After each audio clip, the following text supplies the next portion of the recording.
खुसूसन आपने जब सुलूक तय किए, ज़िक्र किए, शुगल और असबाक और मुख्तलिफ़ आमाल किए, तो आपके साथ क्या मामलात हुए उसके बारे में थोड़ा हम मुरीदीन और तालिबीन से शेयर करें, ताकि हमें आपकी ज़ात से और रग़बत मिले, आपका मारिफत और कुर्ब मिले, और तसव्वुर शेख की और फ़ना फ़ी शेख की मंजिल और आसान हो जाए।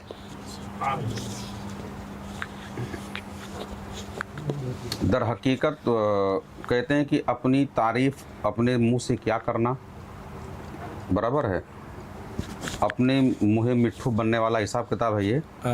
हमारी कोई तारीफ़ नहीं, सारी तारीफ़ें अल्लाह की है। जी ठीक जी। है? अल्लाह ही है जो उसकी तारीफ़ है, और अल्लाह तबारक व तआला का फ़ज़ल यूँ कह सकते हैं कि अल्लाह तबारक व तआला जब जिस पे फ़ज़ल फरमाता है तो उसको ऐसे लोगों से मिला देता है।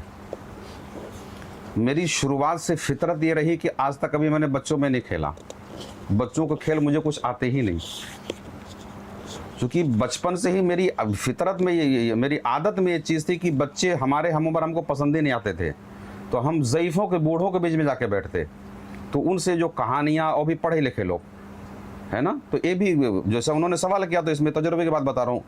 अच्छा, शुरू से मुझे खेल कूद इस तरीके की आम चीज़ें नहीं समझ में आती। ये हमारे हम उम्र जो लोग हैं, अब उनसे पूछो तो बताएंगे कि हमको कोई खेल आता ही नहीं, नाम जानता हूँ कि ये चीज़ें हैं जब हमने कभी खेला ही नहीं। यानी बचपन के शौक़ों के अंदर मुझे सिर्फ पानी में तैरना आता है बस, जो कि हमारे यहाँ नदी होने की वजह से तैरना ज़रूरी होता है, यानी एक हुनर है वो, यानी बतौर हुनर उसको सीखा गया, शौक़ नहीं। स्कूल से जाना, स्कूल से पढ़ के आना, फिर क्या नाम है जो उम्र दराज लोग उनके बीच में बैठना, उसके बाद जब शहर और इब्तदाई हालात हमारे ऐसे रहे कि बालिग होने के बहुत बाद तक मुझे पता चला कि नींद किस चीज़ का नाम है। दर हकीकत में नींद समझ ही नहीं पाता था, मैं समझता था नींद इसी चीज़ का नाम है। अल्लाह का इतना फजल रहा कि जब हम सोते, एक छोटी सा हिस्सा मैं बता रहा हूँ ताकि और लोगों को इसमें वो मिले कि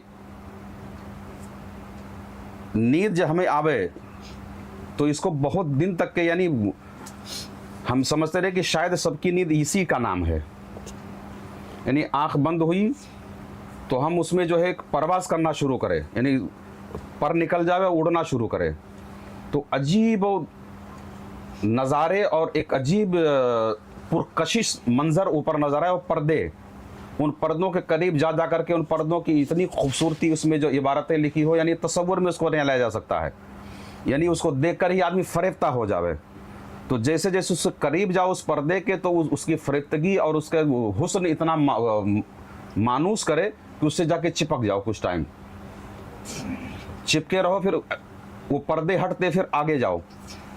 तो यानी नींद का जो हमारे मरहला गुजरता था, ये इस तरीके से मैं समझता था कि नींद शायद इसी का, हर एक की नींद ऐसी ही होती होगी। हमको एक बुखार, यानी ये चीज़ें बंद, यानी ये चीज़ हमको, यानी नींद किस चीज़ का नाम है, मुझे एहसास कहाँ से हुआ कि हमको बुखार बहुत शदीद आया, तो ये वाली नींद का एहसास मुझे वहाँ से हुआ, यानी ब्लेंड एकदम। उसके बाद जब क्या नाम है तालीम, जो भी क्या नाम है असरी होती है ज़रूरत के लिए, बराबर है, स्कूल में आना जाना, उसके बाद जब शहर में आए मुंबई में, तो अल्लाह तबारक व तआला के फ़ज़ल से एक ऐसे दुर्वेश कामिल जो सिलसिले नक्शबंद के थे, उन्होंने हमको पहली नज़र देखा। तो पहली नज़र में उन्होंने हमको कुछ सवालात किए कि क्या आप सादात में से? तो मैंने कहा नहीं हज़रत, तो सैयद तो नहीं है। तो सादिक बाबा का जुमला था कि तुझसे फिर मोहब्बत की बू क्यों आती है? तो मैंने, हमको ये लफ्ज़ ही समझ में आता है कि मोहब्बत की बू होती क्या है, ये बूए मोहब्बत है क्या चीज़, क्योंकि ये सारे अल्फाज मेरे लिए नए थे। तो उनसे थोड़ा थोड़ा मिलना जुलना, तो नमाज़ पढ़ के फ़ौरन मैं बाहर निकल जाता था। तो उन्होंने उनकी पहली तालीम अगर मैं कह दूँ तो तरीक़त की पहली तालीम जो हमको उन्होंने दिया कि कुछ टाइम तक के बैठ के अपने दिल को देखा करो। तो मैंने कहा हज़रत दिल कहाँ है, कैसे हम देख सकते हैं उसको? तो उन्होंने कसाई की दुकान पे लेके एक बकरे का दिल खरीदवाया उन्होंने। उस टाइम गालिबन कुछ 15-17 रुपए की मिलती थी वो। तो एक बकरे का दिल लिए और बोले इसी को ध्यान में बैठाओ। तो उल्टे हाथ में रख के इसे मैंने ध्यान में बिठाया। जब तक वो बदबू नहीं आने लगी तब तक बोले इसको देखते रहना। तो 2 घंटा 4 घंटा जैसे टाइम मिलता उसको देखता। तो बोले दिमाग में बैठ गया? मैंने हाँ एकदम बैठ गया। तो बोले आंख बंद करके इधर देखो उसी को। तो जब यहाँ देखना शुरू किया तो फिर यहाँ कुछ हलचल मचना शुरू हुई, यानी तवज्जो के जो गर्मी आना वहाँ शुरू हुई। उसके बाद यहाँ पे अल्लाह लिखो। तो मैं कैसे लिखूँ, इसमें कैसे लिखा जा सकता है? तो बोले ख्यालों की उंगली से इस पे लिखो। तो वहाँ से तालीम का जो दौर शुरू हुआ, समझ में आया? फिर वो हज़रत ने ही हमको कहा कि वो सिलसिले अशरफिया में जो मैं मुरीद हुआ हूँ उन्हीं के तालीम के हिसाब से, कि तुम्हारे अंदर शरीयत और तरीक़त दोनों के रमज़ पाए जा रहे हैं। जहाँ सिर्फ तरीक़त होगा वहाँ भी नहीं ठहर पाओगे, और जहाँ सिर्फ तरीक़त होगा वहाँ भी नहीं ठहर पाओगे। तो कहाँ जाना है? तो उन्होंने वो इशारा ये दिया कि उस सिलसिले में हुज़ूर गौसे पाक की औलादे भी हैं वो लोग, और सरकार गौसे पाक रज़ी अल्लाह तआला के शबी उसमें पैदा हुए अभी जल्दी, हुज़ूर आला हज़रत अशरफ मियाँ। वो ऊंची ऊंची टोपी लगाते हैं। तो ऊंची ऊंची टोपी से मुराद हम नहीं समझ पाते भाई, बहुत सारे लोग ऊंची टोपी लगाते हैं। तो कई जगह पे गए, लेकिन जो तालीम हजरत दे चुके थे वो तालीम के रोशनी में वो चीज़ हमको नज़र नहीं आई। तो उसके बाद जो है तलाश में परेशान रहा कि पीर किससे बैत किया जाए, जबकि सारी तालीम ये दे चुके थे हमको, यानी पूरी। लेकिन ये बैत हजरत ने नहीं किया, मुकम्मल तालीम जो है, लेकिन नक्शबंद की जो तालीम। लेकिन वो कहने लगे कि तालीम तुम्हारा हिस्सा ज़्यादातर जो है उसमें है, चिश्त में है। तुम्हारा ज़्यादातर हिस्सा जो है वो चिश्त में है। वो तालीम देते देते देते देते फिर वो तो अपना काम करते रहे, और हम क्या नाम है तरबियत में इनके रहे, बाकी शेख की तलाश में रहे कि फैज़ के लिए किसी पीर का निस्बत जुड़ना ज़रूरी है। तालीम तो भरपूर दे रहे, बाकी निस्बत अभी नहीं जुड़ पा रही है। तो निस्बत, सादिक बाबा का एक जुमला है कि ये उन्हीं की बहुत सी सारी बातें मैं आप लोगों को बता रहा हूँ कि निस्बत चाहे जितनी तुम्हारे पास है भी हो, निस्बत तुम चाहे जितने बड़े सिलसिले से जुड़े बड़े हो, चाहे जितने बड़े पीर से बड़े जुड़े हुए हो। एक चिराग ले लो, चिराग उनकी ये मिसाल उनको हमारी उनको ये देते थे कि सालिक एक चिराग की मिसल है। किसके मिसल है? चिराग के मिसल है। ये वजूद दिया है, दिया एक, इसको साफ करो, उस पर बत्ती डालो, उस पर तेल डालो, फिर उसको क्या नाम है रोशनी लगाओगे तो वो रोशन होगा। अगर ये तीनों में से एक भी चीज अगर ना रही तो रोशनी फूटेगी नहीं। एक शमा रोशन होने के लिए, रोशनी बढ़ाने के लिए दिए का होना, उसमें बत्ती का होना, उसमें रोगन का होना, ये तीनों चीज़ों का होना ज़रूरी है। और तीनों में से एक भी अगर ना हो तो नहीं हो सकता। तो बोले अपने अंदर आमाल की, रियाजात की, खुलूस की, ये सारी चीज़ों की बत्तियाँ और चराग और लगा रखो। पीर आवे सिर्फ माचिस लगावे तुम रोशन हो जाओ। तो उन्होंने वहाँ तक तो हमको बना दिया कि खाली एक रोशनी की ज़रूरत थी, माचिस जलाए, खप से लाइटर से डला दिया, रोशन शुरू हो गया।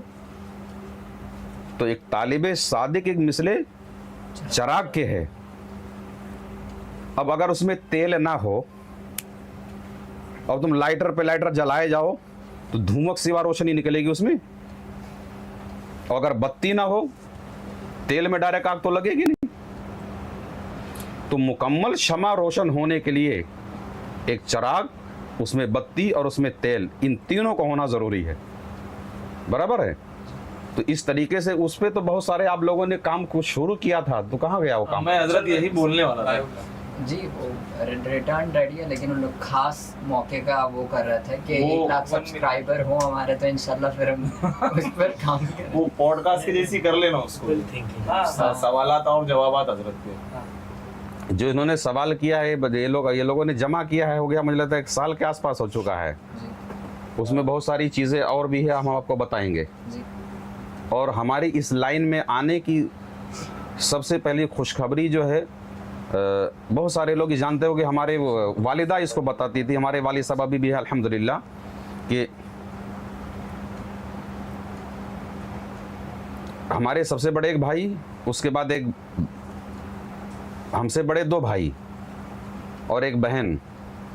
लेकिन मुझसे जो डायरेक्टली बड़े एक भाई एक बहन, उनका इंतकाल हुआ। उनके इंतकाल के बाद जो है हमारे वालिदैन जो है सदमे में रहे कि 2 औलादें इंतकाल कर गई। तो मेरी पैदाइश के क्या नाम है, 1 दिन पहले ये वालिद साहब ये भी बताते हैं, वालिदा भी हमारी इसको बहुत अच्छी तरीके, लेकिन ये ख्वाब हमारे वालिद साहब का है। तो दर हकीकत हमारे यहाँ नाम काफिये पे रखा जाता है, जलालुद्दीन, सुजाउद्दीन, रजाउद्दीन, ये दिन वो दिन, जब नाम होगा तो सबका काफिये पे रहेगा। आपने देखा होगा यूपी के अंदर नाम जो है जी इसी पे रखे। हाँ, तो हमारे बड़े भाई का नाम जलालुद्दीन, दूसरे भाई का नाम रजाउद्दीन, जिसका इंतकाल हुआ। तो मेरा नाम भी ऐसे ही कुछ होता था। ये मेरा नाम उन लोगों से हट कर क्यों हुआ, उसका भी एक राज है।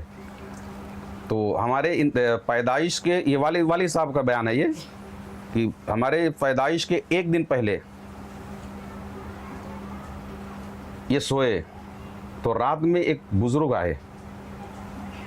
तो हमारे यहाँ जैसे कि वाली साहब बताते हैं कि वो हमारे यहाँ मेहमानों को मीठा दिया जाता है, तो चारपाई भी बैठा के मीठा दिए कि हजरत ये आप खाइए। तो उनके वजूद से ऐसी रोशनी फूट रही थी कि पूरा घर रोशन हुआ, रोशनी फैल गई। तो वालिद साहब को हमारे उन्होंने कहा नाम लेके कि फलाने तुम्हारे घर कल एक लड़का पैदा होगा, उसका नाम कौसर अली रखना। यानी रमज़ान का महीना जुमेरात के दिन की मेरी पैदाइश है, और जुमेरात की पहली जो शब जुमेरात को यह ख्वाब दिखा कि सुबह यानी कल के दिन तुम्हारे घर जो लड़का पैदा होगा उसका नाम तुमको यह रखना है। तो वालिद साहब ने हमारे वालिदा को बताया कि ऐसी ख्वाब हमने देखा है। तो उन्होंने कहा नाम फिर तो वही रखेंगे। तो हमारी पैदाइश के बाद जो है नाम, तो वो बस अल्लाह तबारक व तआला का फजल ही है। बस ये कि अल्लाह जिसको चाहे उसकी नेमतें हैं, जिसको चाहे तकसीम कर दे। अब ये जिसके मुकद्दर में रहता है तो अल्लाह असबाब भी वैसे पैदा कर देता है। वो तालीम के लिए है ना, तालीम के लिए उसके लिए रास्ते इस तरीके से खुद ब खुद मुहैया हो जाते हैं। और तुम्हारा मन दर हकीकत अगर कोई कहता है कि मेरा मन यहाँ लग रहा है वहाँ लग रहा है, मन भी आपके इख्तियार में नहीं है, सब उसी के हाथ में। बराबर है। आपका मन यहाँ क्यों लग रहा है भाई, आपका मन यहाँ क्यों लग रहा है, कहीं और क्यों नहीं लग रहा है ना। वो या आपका यहाँ आना पहले किसी का इरादा हो चुका है, बराबर है।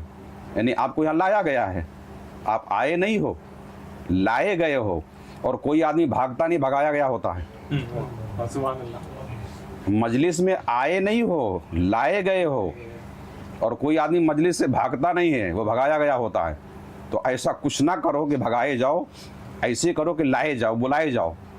आदाब तरीक़त इसलिए होते हैं। तो उस पर जिनका सवाल है तो उस पर काम ये लोग कर रहे हैं। और इंशाअल्लाह तबारक व तआला हो सकता कभी मौका देख रहे हैं लोग, कब क्या करना है उसकी तैयारी में है जी।